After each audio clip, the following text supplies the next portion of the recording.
Hello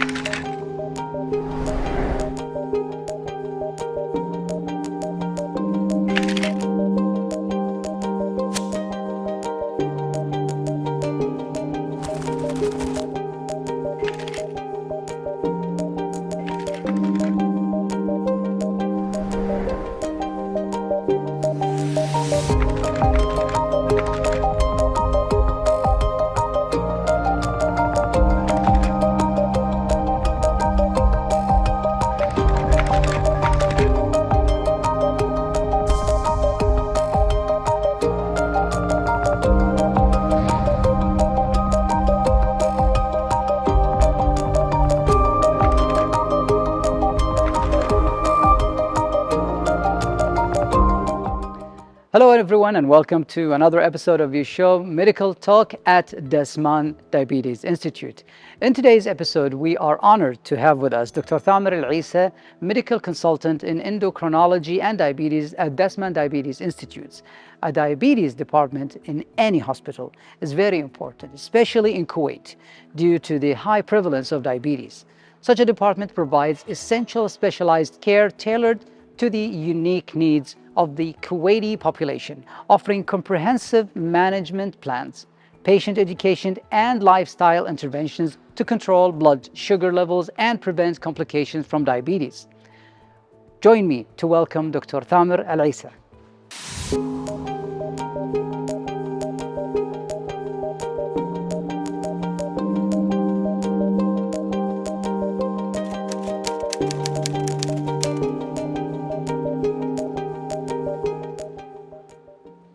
Welcome back. We're happy to have with us Dr. Thamer Alessa, a medical consultant in endocrinology and diabetes at Desman Diabetes Institute. Dr. Thamer, welcome to Medical Talk. Thank you. Thank you for having me. Thank you. We have so many questions, but we're going to jump right into the main issue. Could you clarify to our viewers what's the difference between type 1 and type 2 diabetes? Perfect. So welcome to Desman. Thank you. So we're here providing care for patients who have diabetes. And type 1 diabetes means it's diabetes that the onset is usually in the pediatrics of the age group. So they're usually young children between the ages of 5 to 10 or even 12 years old. The main issue is the lack of insulin production.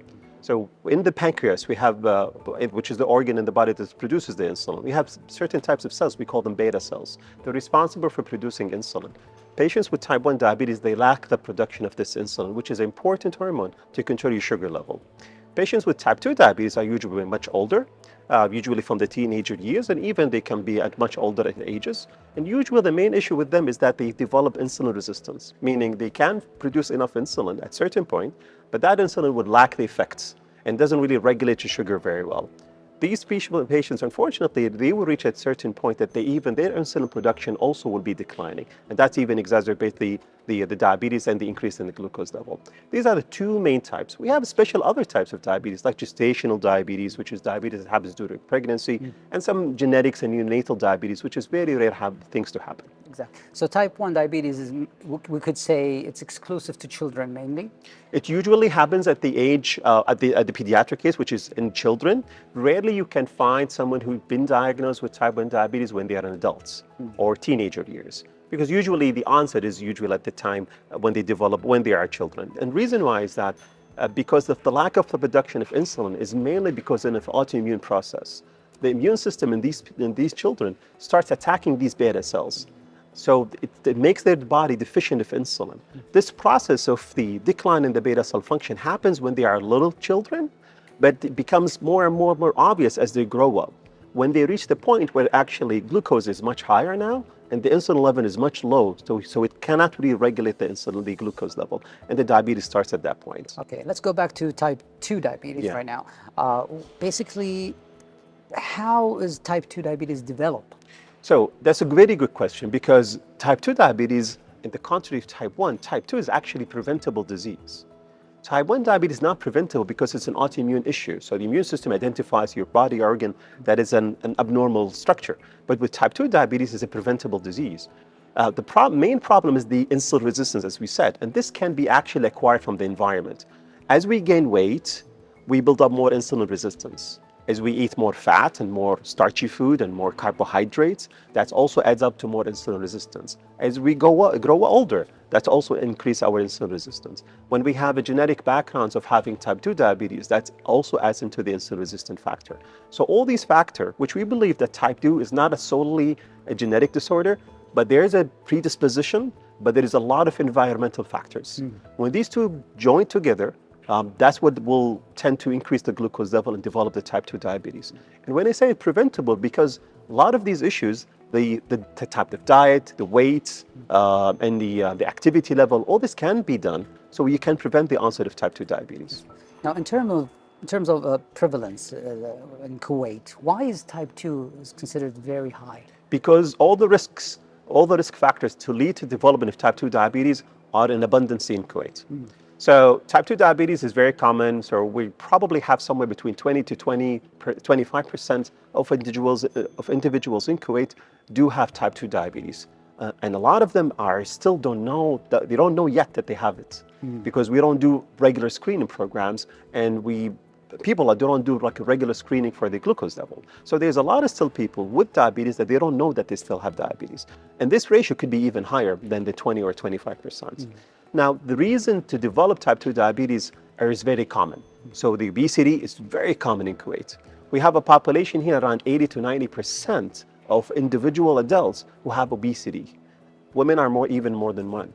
The average BMI, which is the body mass index, which tells us if you're overweight or obese, is between 30 to 35, which is huge. And that leads to obesity. And that's what actually defines obesity. So obesity is very common. That leads to the type 2 diabetes. The type of the diet that we eat is very rich in carbohydrates, very rich in fat, very rich in refined sugars, as we call them, which is the sweets and all these different types of diets. And that also increases the risk of developing type 2 diabetes. Well, actually, that leads me to my next question, is there a possibility there are symptoms that the patient should be aware of? Yeah, true. But we still have to keep in mind is that with a lot of type 2 diabetic patients, they don't have symptoms. So the onset of their disease is either incidental, that they were doing a regular blood check, and then they found out the sugar level is elevated, or they went because of they having some atypical symptoms, and that's when they discovered that they have diabetes. But if someone would have a diabetes, usually the symptoms are that he will have a continuous thirst, he will be drinking a lot of water, and as the same, he was going to go to the bathroom to have excessive urination. They could be losing weight at the time when the sugar is very high. The reason why, even though obesity can cause diabetes, but when you have a very high sugar, you tend to lose weight. And the reason why is that because your sugar is very high, your body cannot really utilize it to burn it as an energy. Exactly. So it will try to utilize the fat and the protein that's stored in your body. That's why they lose weight during the early phase or during the diagnosis phase. So these are the most important things. They feel hungry a lot of times. They feel weak and tired because of the high levels of the sugar. And that will make them go and check their sugar level and they find it to be elevated. So, Dr. Thamer, is it possible to have diabetes without symptoms? Yeah, exactly. That's what we said about screening, because diabetes in the majority of the time doesn't really have a lot of symptoms. And the symptoms that we mentioned, it only happens maybe 10, 20% of the people. Majority of the people don't know that they have diabetes and don't have symptoms at all.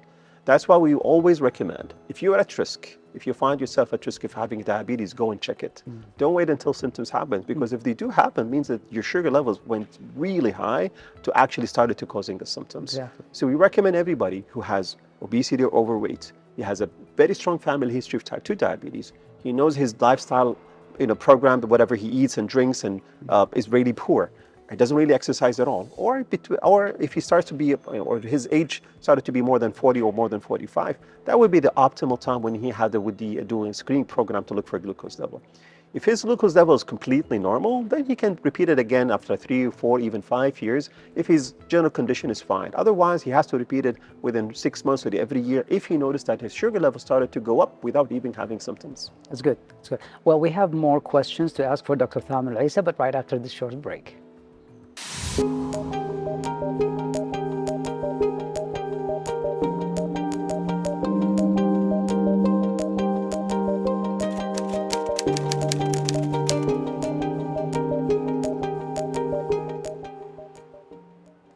welcome back. We're still talking to Dr. Thamer Alessa. Dr. Thamer, before the break, we were talking about the symptoms and the difference between type 1 and type 2 diabetes. We brushed lightly about on the prevalence of type 2. I want to go into more details and in terms of who's more prone, in terms of age, group, gender, etc. So with type 1 diabetes, we believe that the risk to develop it is not really shown in the population, meaning you cannot really identify people who would have or who has the risk to develop type 1 diabetes unless there is a very strong genetic risk factor to develop it. Meaning, if you have more than one person within the same close family members who would have a type 1 diabetes, which as we said is an autoimmune disease, then the risk increases significantly. Usually one member of the family doesn't really increase the risk of developing another type 1 diabetes significantly, but if you have two brothers, then the risk is actually much larger in the other group, which is the other brothers and sisters. With type 2 diabetes, the genetic is even much stronger. Really? Exactly. Yeah. So even if you have a one parent or a brother or a sister to have type 2 diabetes, then the risk of having another family member with a type 2 diabetes even goes higher. The reason why is that with type 1 diabetes, the parts of the genes that actually can develop into type 1 diabetes, they're actually less in number compared to the genes that can cause type 2 diabetes. So the chance of acquiring that gene to cause type 2 diabetes is larger because there are many of them compared to a type 1 diabetes, which has less number of genes causing type 1 diabetes. And as we said, with type 2 diabetes, you don't have to have only the genetic background because there's a lot of environmental factors can cause it. So even if you have a good background, clear background of not having type 2 diabetes, but you're engaging your lifestyle with very poor lifestyle, meaning the diet is not really well, you're gaining weight, you're not really exercising well, you're actually forcing the environmental factors to make you develop type 2 diabetes, whereas also you don't have the strong genetic backgrounds. So we think that this joining together with environmental and the genetics can cause and predispose the people to develop this disease. Is type 2 diabetes curable? Meaning, is it possible that for someone with type 2 diabetes, stop taking medications and be cured forever? Okay, so that's a very difficult question because, it depends on what situation we're talking about. And also depends what actually was the trigger to develop type 2 diabetes. Exactly. For type 1 diabetes so far, we don't unfortunately have a cure. We have good treatments. We have a technology that helps people control their diabetes well in type 1 diabetes, meaning we use a lot of insulin pumps, we use a lot of insulin monitoring, glucose monitoring techniques to make the life of the patient much easier. Management, basically. Exactly. Yeah. But with type 2 diabetes, there is a possibility that people can improve their diabetes control to the point that they will reach the point that where they could not really depend on any medications. But that situation is conditional, meaning that we need to reverse what was the cause for that type 2 diabetes. So if someone has type 2 diabetes because his weight is excessive or his diet is really excessive in carbohydrates and sweets and stuff like that, reversing this can help patients go into what we call remission mode. Remission mode meaning your glucose comes down, your sugar level is optimal, and you don't need to be on treatment. But that's also conditioned because if you go back to doing the same thing what you're doing before, your weight goes back up, your diet goes back up at the same rate that you were doing, your diabetes come back. Okay. So it's, I guess my next question is about prevention. Is it possible that changing the diet and lifestyle can prevent having becoming diabetes, basically? Definitely, Dr. Mohammed. And this is what we always want to make people aware of, is that type 2 diabetes is a preventable condition. Yeah. And we need to work very hard to prevent it because the expansion of this disease is terrible. We have a lot of population with type 2 diabetes. It's getting even to younger population. That means they will live very long life with the same disease, and that will predispose them to a lot of complications of diabetes. Heart condition, eye condition, kidney conditions, nerves conditions. So we need to do this prevention. The prevention, there's a lot of studies that were done on prevention. We have good programs to know how we actually initiate them to start preventing diabetes. It includes the following. We need an exercise program that at least should comprise of about 150 minutes per week of exercise, of a moderate exercise. 150 minutes per week is not a lot. Okay, it's a manageable amount. You need to reduce your carbohydrates and fats and you need to reduce your weight between 5 to 10% of your body weight if you have an excess amount of body weight. That's also not really a big issue. So if you're 100 kilos, you need to eat, like, lose 5 to 10 kilos. That's not a lot. Huge, it's not a lot. No, yeah. With this, you can prevent significantly the development of type 2 diabetes by 50% for the next 5 to 10 years. Wow. So it's basically achievable goals that we can do. But I guess my question is now, in terms of treatments available, a lot of things changed, especially in the last year. Could you share with us what's the latest trends and the latest options, treatment options that we have here in Kuwait and also internationally? Sure. So what's unique about type 2 diabetes is that there are multiple pathways to develop this condition. You know, you have the excess of insulin resistance, you have deficiency of the insulin itself, you have excess production of glucose inside the liver. So there's multiple ways where glucose goes higher in patients with type 2 diabetes. So that's why when the medical therapy was initiated and tested and developed for type 2 diabetes, there are multiple therapies to manage different aspects of the disease. So you have a treatment that can lower your sugar level by reducing the excess glucose being produced from your liver. You have therapies to help the pancreas produce enough and appropriate amount of insulin. You have therapies to dump the glucose within the urine so you can get a lot of the glucose lost by the kidneys. So there are different ways of how to manage diabetes, and when we select this therapy, we look at the patient condition and what complication they're having. In the last few years, the newer developments of managing type 2 diabetes is that we now have therapies not only just control sugar, but actually can prevent developing of complications with diabetes. We have successful therapies to prevent or delay the development of a kidney disease that can develop because of having high sugars. We have good therapies that can help the heart survive better, function better, reduce the events of having heart attacks and heart failures in patients who have type 2 diabetes. So this has been in the latest developments in the care of patients with diabetes, and this is what we implement here in Kuwait and also in Desman. I think it's also worth to mention that dealing with diabetes is quite challenging because it does affect other organs in your body, and it's, as you mentioned, the kidneys, and that causes a lot of obstacles sometimes trying to manage between different diseases and different organs and different issues. But again, as you mentioned, it's tailored to each specific case. Exactly. I want to ask you about this center that we are in right now, how significant it is for you personally and for all of us here in Kuwait and in the region. I think the medical field is blessed to have such center within the Kuwait property, because we believe that this is a future that was done many years ago, which is people looking for the future for the management of such disease. Back then, when this center developed, the prevalence of diabetes was less. Meaning someone was thinking that this center would help patients and improve the care, improve the knowledge about this disease. This center, when it started, it was mainly looking at patients' epidemiology and disease epidemiology within Kuwait, looking how bad the disease is. What's the prevalence of such condition? Because whenever you want to tackle a medical condition, first you want to start with the basics. Okay, how bad is this condition? What's the prevalence? Who's actually at subject for the risk of developing? What kind of complications developing? So this is what the center started in the beginning. Later on, it developed more to be a therapeutic area. Now we're not only just looking at epidemiological data, but actually we're initiating medical treatments to prevent complication and improve diabetes care even much better.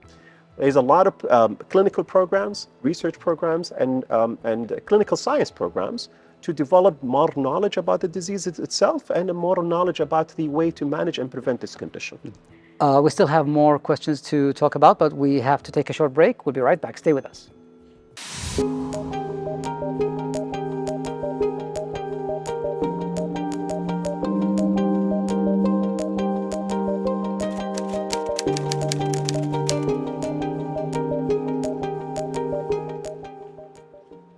Welcome back. We're still talking with Dr. Thamer Alessa. Dr. Thamer, before the break, we talked in more details about type 2 and type 1 diabetes.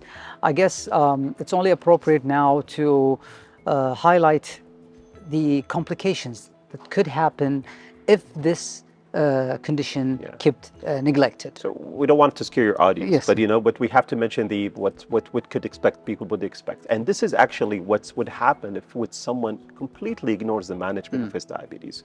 completely ignores the information about how to actually adjust improves his glucose control, improves his weight, his diet, his exercise. Because that's unfortunately what we see on a daily basis in people who are not really controlling their diabetes well. So first thing is the diabetes that affects is the blood vessels. And there's two major blood vessels types in our body. There's the large ones, there's the small ones. The large blood vessels are the ones that supply the major organs, the brain, the heart, and the peripheral tissues. And those ones, or those vessels can be developed into atherosclerosis and actually get clotted completely. And that's when people would have a stroke, heart attacks, and even could have a clotting of their arteries to their lower extremities. And that's what would, in some instances, lead to amputations, unfortunately. Yeah. So this is a very dark space when people go into this kind of complication, because it's very hard to bring them back from what's an infarction or when the blood vessels actually completely closes down. The small vessels, that's the one that would affect the kidney, the eyes, and the peripheral nerves. And this is what leads in some instances where people from perspective of their eyes, they get bleeding within their retina. And that's what also can lead spots with cholesterol spots within their eyes. And there's the need of regular monitoring to treat that.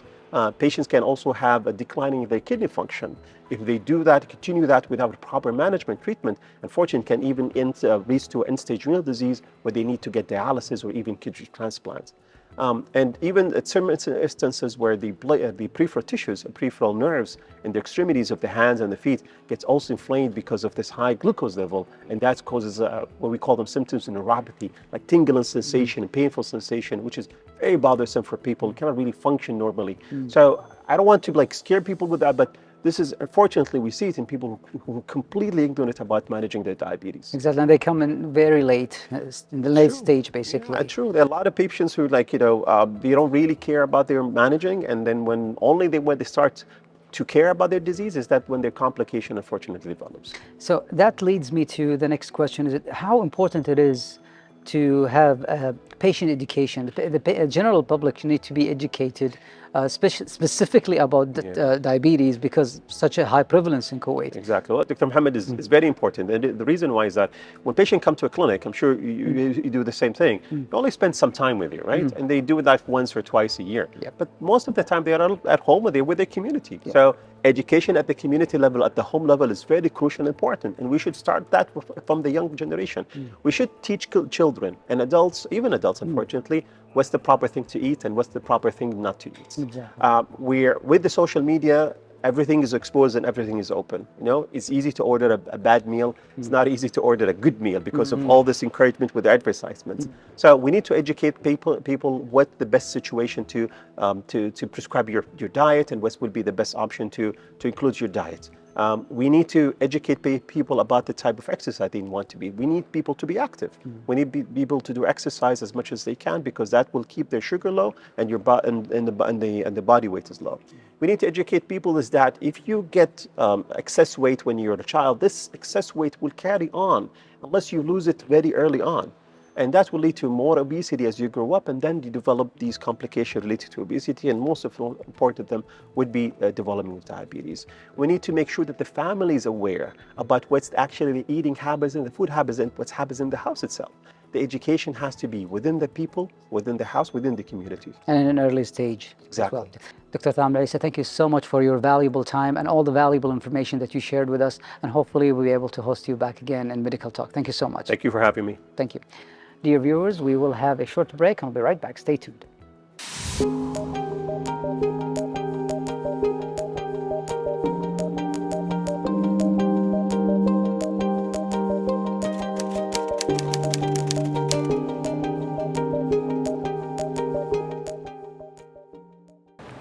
The Medical Fitness Center in Desman Medical Institute promotes a healthy lifestyle through the delivery of scientifically designed fitness program via personal training, group studio classes, aqua classes, and open gym.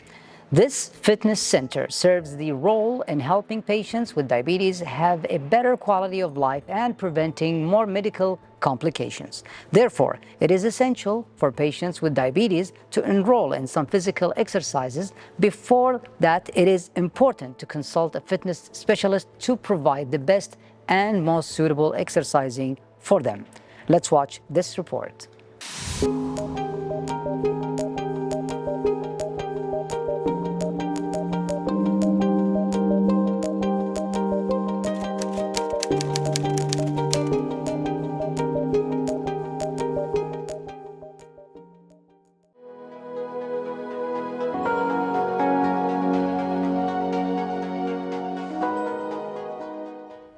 Hi, I'm Dennis. I'm from the Sman Diabetes Institute from Medical Fitness Center. I'm one of the exercise specialists here in Medical Fitness Center. So today I would like to share to you and teach to you about exercises from home, which is for elderly and older population. So before we start, I would like to share to you some of the importance and benefits why we need to do these exercises. So first one, the importance of this one is to keep you actively, even you don't go outside of your, go to the other gym. And it's very convenient to do the exercise in your house. And also, it is very cheaper. I mean, we don't need to pay for the membership, and we can do the exercise in your house conveniently.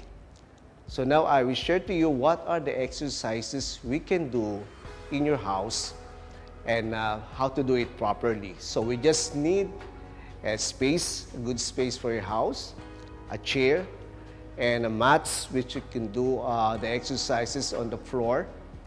And another thing is that we need to do the proper technique and the proper way, which I will give to you.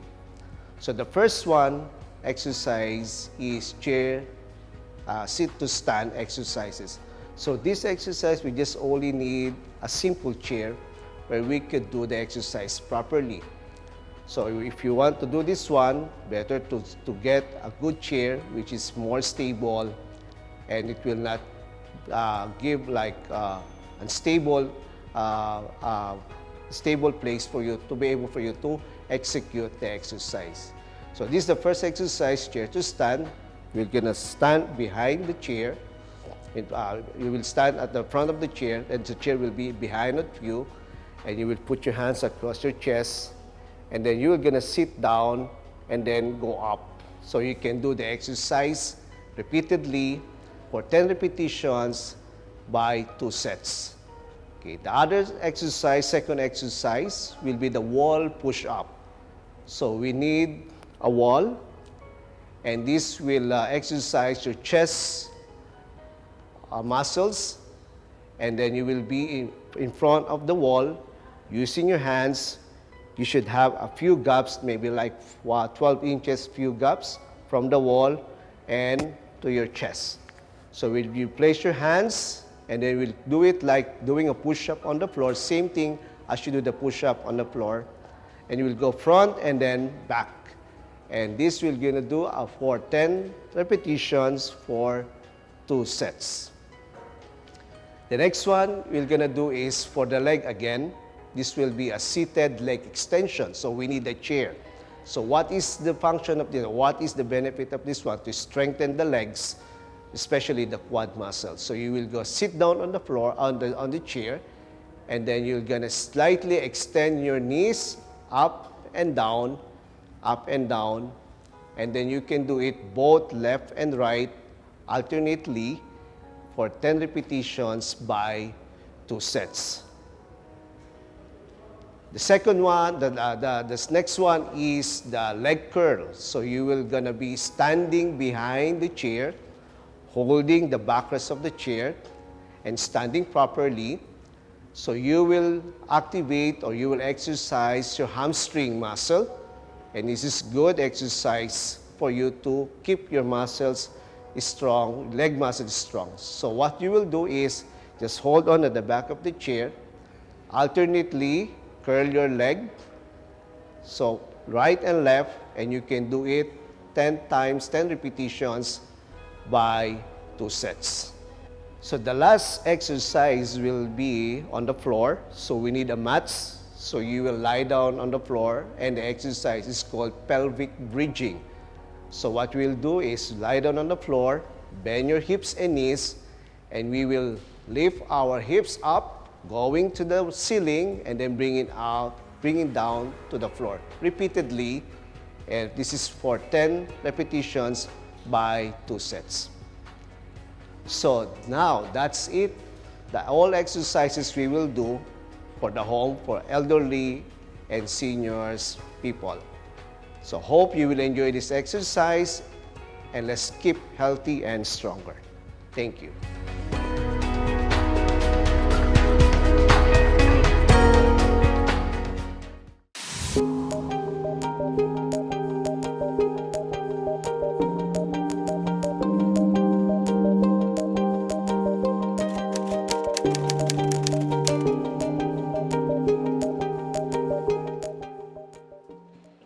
Well, that brings us to the end of our episode today. Thank you for watching. Until we see you again, please stay safe and stay healthy.